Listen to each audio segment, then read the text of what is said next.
everyone, welcome back to another Stitches and Scribbles bullet journal video. Today I'm working on my November weekly spreads.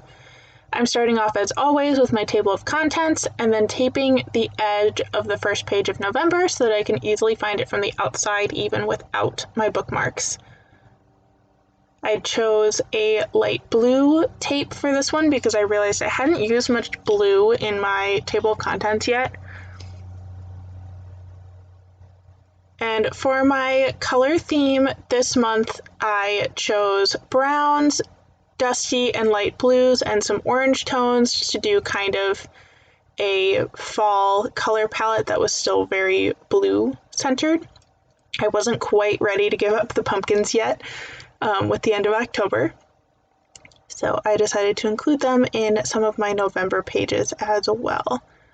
I originally wanted to do like a music theme with like vinyl records and stuff like that for this month, but I found that I really just wasn't feeling it, even though that was what was in my notes to do for this month. So I decided to just go with my gut and do this really pretty kind of fall floral and almost Scandinavian inspired theme.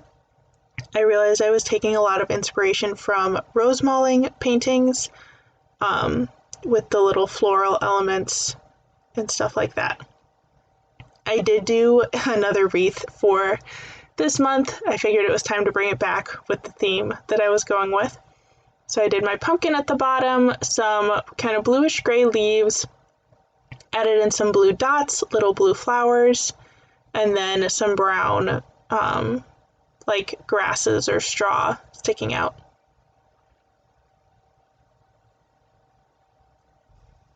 And I think this turned out super cute. For the first week, I was kind of testing out some of my colors, so I went with a fairly simple spread. And you'll actually see in the video at one point I started with a marker that I ended up deciding I didn't like that color with the color palette that I had chosen, so I ended up drawing over it. I think it's right here. I accidentally went in with a like neon orange and quickly realized that that wasn't going to look right, so I substituted in a dusty pink for this page.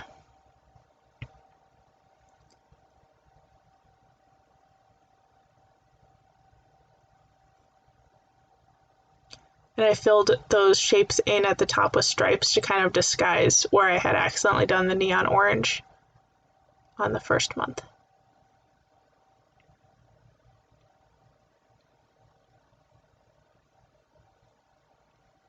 Just a simple spread for this week.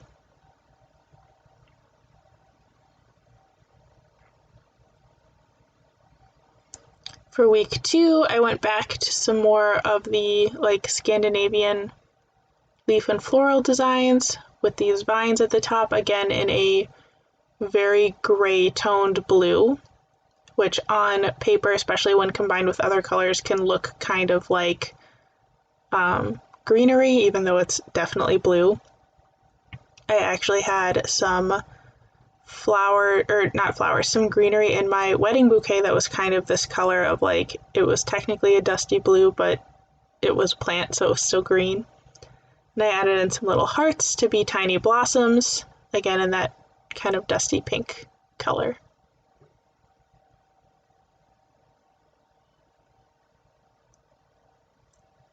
I kept the rest of the spread pretty simple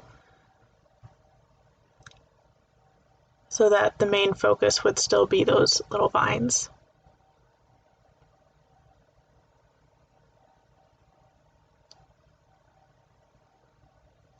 I find sometimes I have a lot of fun designing all my bullet journal spreads and put a lot of time into it, and other times it feels like a really daunting task because it does take a pretty long time to do all of them. I have the video sped up 4 times the normal speed, so it looks like it's going really fast, but it does usually take me at least an hour and a half to do a full bullet journal spread, and sometimes I'm taking breaks in between to get water or check something. This week it probably took 45 minutes because I simplified a lot of the spreads. So if you're like me and sometimes actually doing your bullet journal spreads just seems like too much, give yourself a break and do some simpler ones. I find that once I get started, I end up doing more intricate designs as I go, which I think is just kind of part of the process for me. You can see this spread is very simple. I just did blue lines with a shadow in light blue, and I did all the words in 2 different shades of orange, and just left it at that. By this spread, I knew I wanted to do another one with pumpkins, so I went ahead and put those little pumpkins in the corner. It's going to look similar to one of my Halloween spreads where I did jack-o'-lanterns in the corners, but for this one I just did plain pumpkins.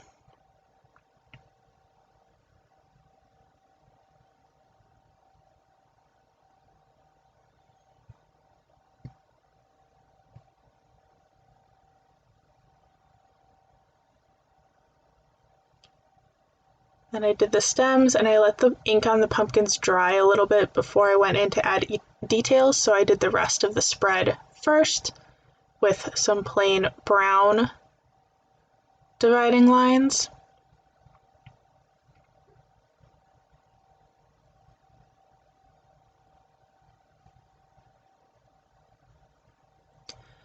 I always end up wishing that fall was longer each year because it's my favorite time of year, and I realize the reason why it probably feels so short is because September doesn't really feel like fall because it's still really warm out. Then we have October, which is super fun, but fall and November kind of gets cut off because of all the Christmas stuff starting early.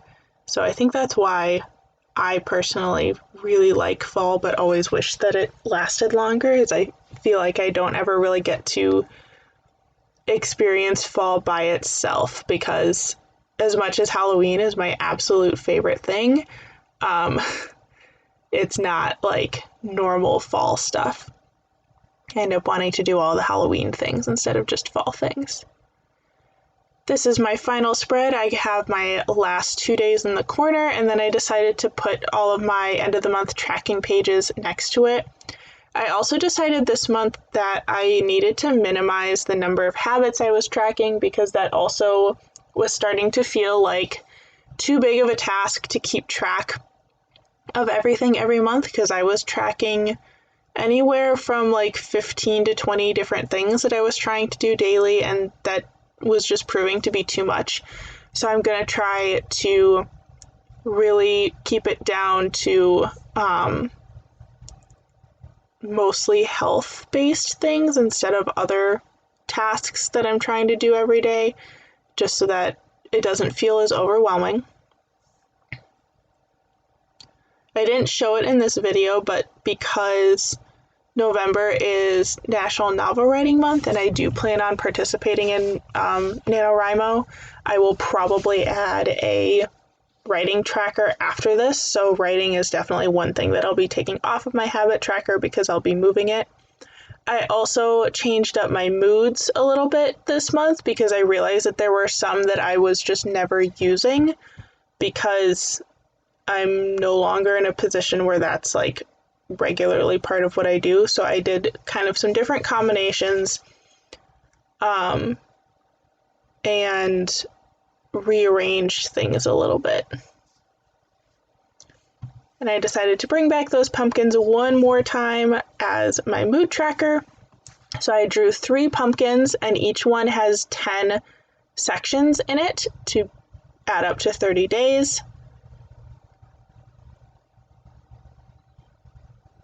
This did end up being a little difficult to count. I would recommend spacing it out a little bit better than I did. You can see as I'm putting the number labels around the edges, it starts to get really tight, and then there's a spot where I stop for like a full minute recounting at the end because I can't figure out where I lost a number, even though it has 10 sections.